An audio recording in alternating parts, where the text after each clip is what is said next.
"Driver says the Fat Controller's coming home tomorrow," said James a week later. Gordon grunted. He wasn't anxious to see the Fat Controller. "I must do well today," he said to himself as he waited to start the express. "A good run today might help if the Fat Controller hears about it." Things did not begin well, though. Thanks to a last-minute passenger, they were late starting, which meant that Gordon missed his path at the junction and was delayed there too. But with a clear run after that, they flashed through Edward Station, going splendidly. They were halfway up the hill when there was a clatter beneath Gordon's cab. Suddenly, he felt a blast of cold air in his middle, as if there were a gap between his boiler and cab. "Oof!" he gasped.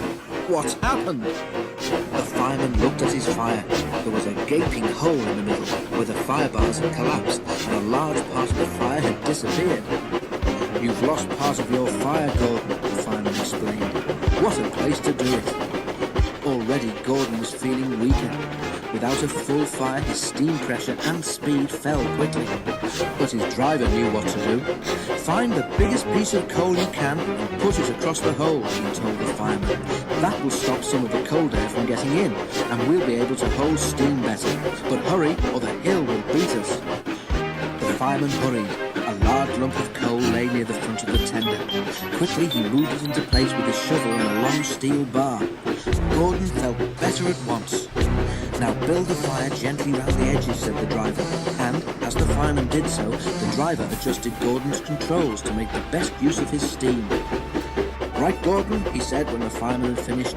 "Now it's up to you." Gordon tried his hardest, but it was tough going. "I must do it, I must do it," he told himself as he pounded up the hill. He had stuck here once before and was determined not to fail again. Poor Gordon was getting very breathless. "I will do it, I will do it," he panted, but he was careful not to pant too loudly in case he blew away what was left of his fire. He shut his eyes and struggled on.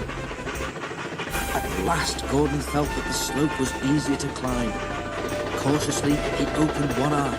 Yes, he was nearly at the top. "I've done it! I've done it!" he gasped triumphantly. The fireman mopped his brow. "That was splendid, Gordon," he said, "and now you deserve a rest."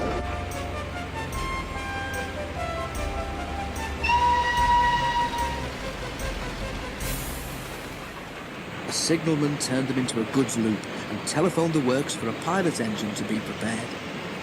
While they waited, the passengers got out and told Gordon what a useful engine he was. Boko was at the works to help, and the two engines finished the journey without further trouble. At the end of the line, the Fat Controller was waiting for them. To Gordon's surprise, he was smiling. "Thank you, Boko," he said, "and thank you, Gordon, for a splendid effort. I am pleased with your work today, though certain, other things leave much to—" But just then, a whistle blew, and the Fat Controller had to hurry to his carriage. Once again, poor Gordon was left in suspense.